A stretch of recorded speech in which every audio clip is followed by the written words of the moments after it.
Donc, j'ai utilisé un de mes modèles de point-croix pour préparer un plaid que je souhaite faire.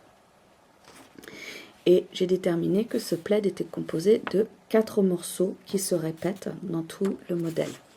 Ces 4 morceaux, je les ai reproduits sur mon papier quadrillé et je les ai fait en sorte de les décomposer pour avoir un maximum de tissu ensemble. C'est-à-dire que ici, au lieu de faire 3 bandes, j'ai décidé de mettre un carré au centre et des petits carrés sur les bords. Et ensuite, je fais en sorte que je divise mon dessin en bandes qui vont être ensuite assemblées à l'horizontale. Là-dessus, je sais que dans chaque morceau ici, quel est le template de Marty qui va m'être utile. Donc il s'avère que ce grand carré-là, c'est du L67 et ces petits-là sont des L70. Donc celui-ci, en fait, il est au-delà du gabarit. Donc je vais tout simplement utiliser un carré de Marty pour faire ma découpe de ce morceau central. Les L69 et L69A qui permettent en fait de faire une bande l'équivalent de 3 carrés ou de 2 carrés, en fait je vais les retrouver ici. Là il me faut une bande de 3 et ici il me faut une bande de 2. Donc en fait tout simplement ça ce sera mon L69 et ça ce sera mon L69A. Voilà, donc là j'ai en fin de compte à partir de les 3 gabarits qui me font donc 4 tailles grâce à celui-ci, je peux réaliser ce modèle. Donc pour faire mon modèle, je vais utiliser des fat quarters. Là j'ai mis 4 morceaux, 4 tissus différents et j'ai coupé mes bandes. Alors pour déterminer la largeur des bandes, j'ai utilisé ce gabarit, le L69, que j'ai placé sur le bord de mon fat quarter et ensuite en prenant une grande règle par exemple, je vais le placer ici, je vais faire glisser ce morceau tout le long pour avoir la bonne largeur et ensuite je coupe. Donc une fois que j'ai obtenu mes bandes, je vais ensuite déterminer qu'est-ce qu'il me faut. Donc s'il me faut un L69, je place mon L69 et je coupe. S'il me faut un L69A, dans ce cas-là, je mets le bord du L69A sur le bord de ma bande et je coupe. Donc, ce qui fait que je vais obtenir des bandes avec des rebords carrés. C'est simple après. On prend soit une plaque tournante, donc qui tourne sur elle-même, ou alors on prend une petite plaque qui, posée sur une autre plaque, fera exactement la même chose. Il sera tout autant utile.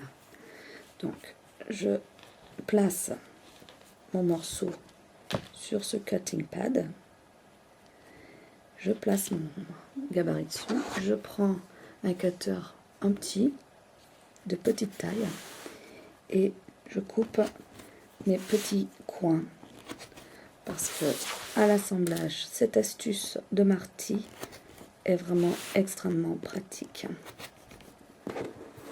Voilà. Et je passe au suivant. Je pousse mes petits morceaux. Hop, je les fais glisser de ma petite plaque. Je mets mon morceau suivant et je recommence l'opération de lui couper les petits coins qui, comme je vous dis, seront très utiles lors de l'assemblage de tous ces morceaux ensemble. Donc je fais comme ça. Après, par exemple, pour le petit carré, le L70, pareil, j'ai pris ma bande, j'ai placé mes carrés, j'ai coupé pour arriver à faire tous mes petits morceaux. Et ensuite, je prends mes petits lots de morceaux, je les place sur mon cutting pad et hop, je tourne et je coupe les coins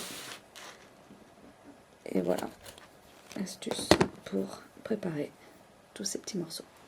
Donc, pour réaliser mon modèle, il me faut des petits carrés, mes petits carrés, mes bandes représentant 2 carrés et mes bandes représentant 3 carrés, et ensuite mes grands carrés. Donc ça, c'est pour le foncé sur mon dessin. Je vais faire la même chose. Je vais préparer mes morceaux avec mon tissu clair et passer donc à l'étape suivante. Donc d'abord, on prépare tous les petits morceaux. Alors, vous pouvez tout préparer, peut-être pas forcément, mais préparer les éléments pour monter au fur et à mesure et vous assurer que tout va bien. Voilà. Et donc, un plaid que je suis en train de faire et qui a cette technique des L67, le L70 et le L69 et L69A, et bien c'est celui-ci que j'ai commencé à faire.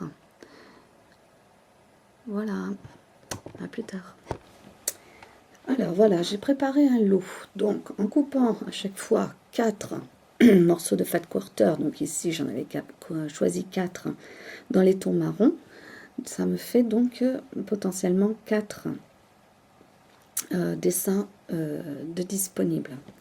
Donc je vais faire celui-ci, cet élément-là, ce montage-là. Et ce qui donne sur mon papier quadrillé, en fait, c'est-à-dire c'est cet élément-là. Alors, j'ai donc mon stock, j'ai tout préparé, j'ai bien coupé mes angles. J'ai mes grands carrés, j'ai mes différents rectangles, et ensuite j'ai mes petits carrés. Et en plus, donc, pour faire l'intérieur, j'ai mes petits carrés clairs. Donc je vais commencer mon montage de mes éléments. Donc je prends une plaque. Alors vous pouvez prendre plus grand ou peu importe, mais je prends ma plaque et je vais les poser sur ma plaque de façon à pouvoir ensuite les emporter à ma machine à coudre. Donc je sais que mes carrés vont dans mes angles. Je fais déjà ce montage là.